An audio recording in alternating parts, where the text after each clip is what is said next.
Hare Krishna. So we're on the second part of the universal form, and some very, very interesting and very important teachings, as they all are, but here specifically about Krishna's identity again, that Krishna is himself speaking. So after hearing that Krishna is time and that his mission is ultimately in this world is to take away the life of everything that exists, because that's what happens. Arjuna says the following. He says, Adrishtapurvam rishito smidrishtva boyena cha pravyatitam mano me tadeva me darshaya deva rupam prasida devesa jagannivasa. This is text 45 for those of you who are following on the Gita. After seeing this universal form, Arjuna is speaking, which I've never seen before, I'm gladdened, but at the same time my mind is disturbed with fear. Therefore, please bestow your grace upon me and reveal again your form as the personality of Godhead, O Lord of Lords, O abode of the universe. Next verse he says, I wish to see you in your four-armed form. So if you remember, Arjuna addressed this universal form as Vishnu. Now he wants to see Krishna's form. He says, your form, four-armed form. He's scared.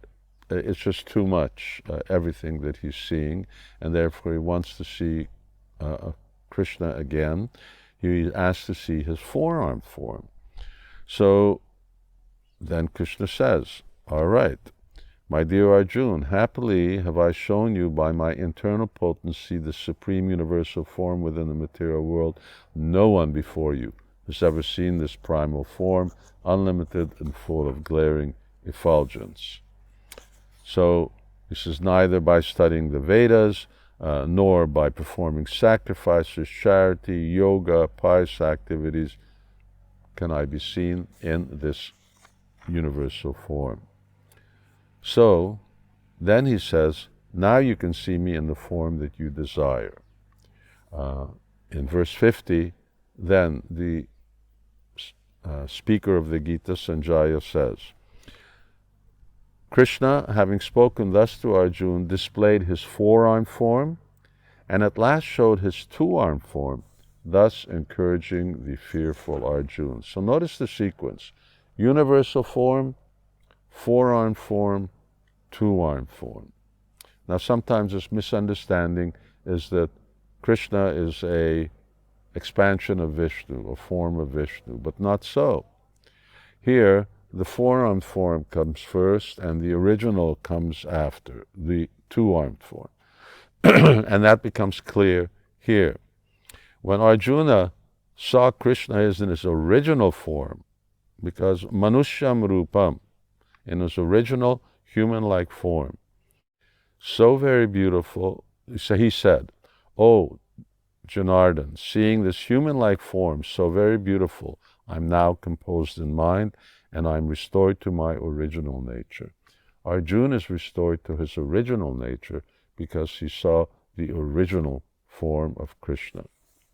Now Krishna says, all right, so what does it take to see Krishna? First of all, we see that the universal form can't be seen by yoga, karma, meditation, and so on. It requires revelation.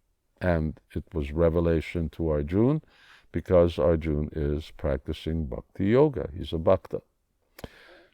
Now, what does it take to see the four-armed form? What does it take to see the two-armed form? Krishna is now saying, verse 52, Sudurdursham idam rupam drishtavan asyanmana devapyasya rupasya nityam darshana kankshina.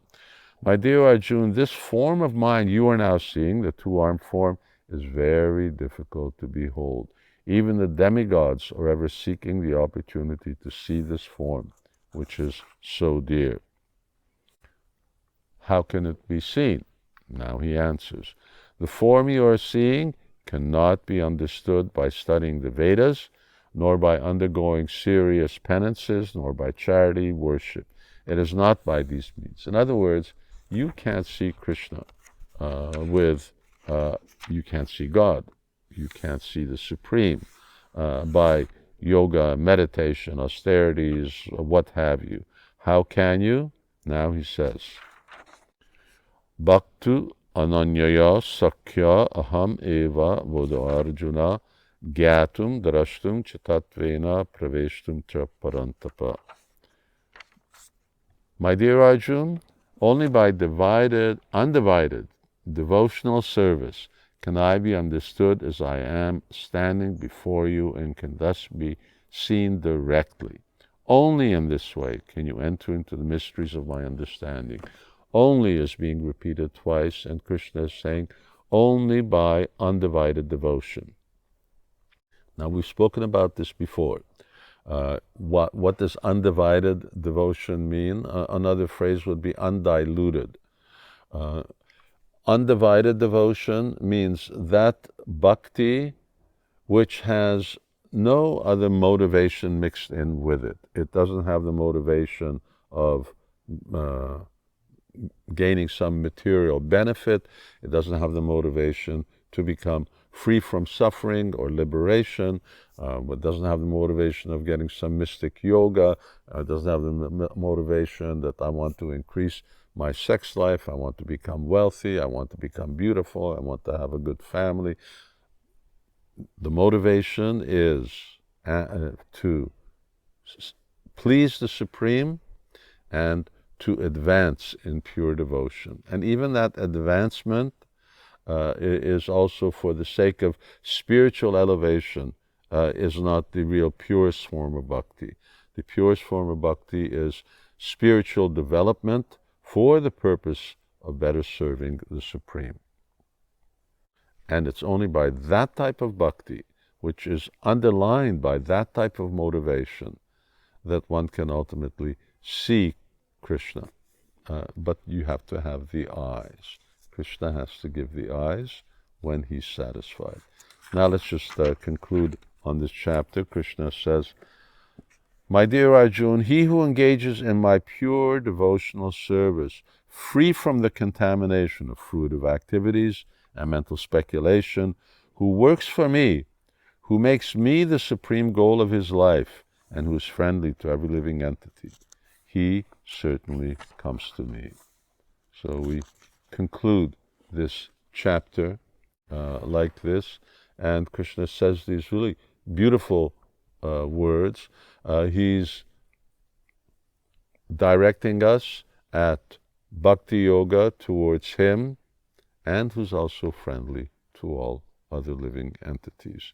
And the best friendship that can be done for other living entities is to also avail them of bhakti yoga. And that is what the duty of friends are.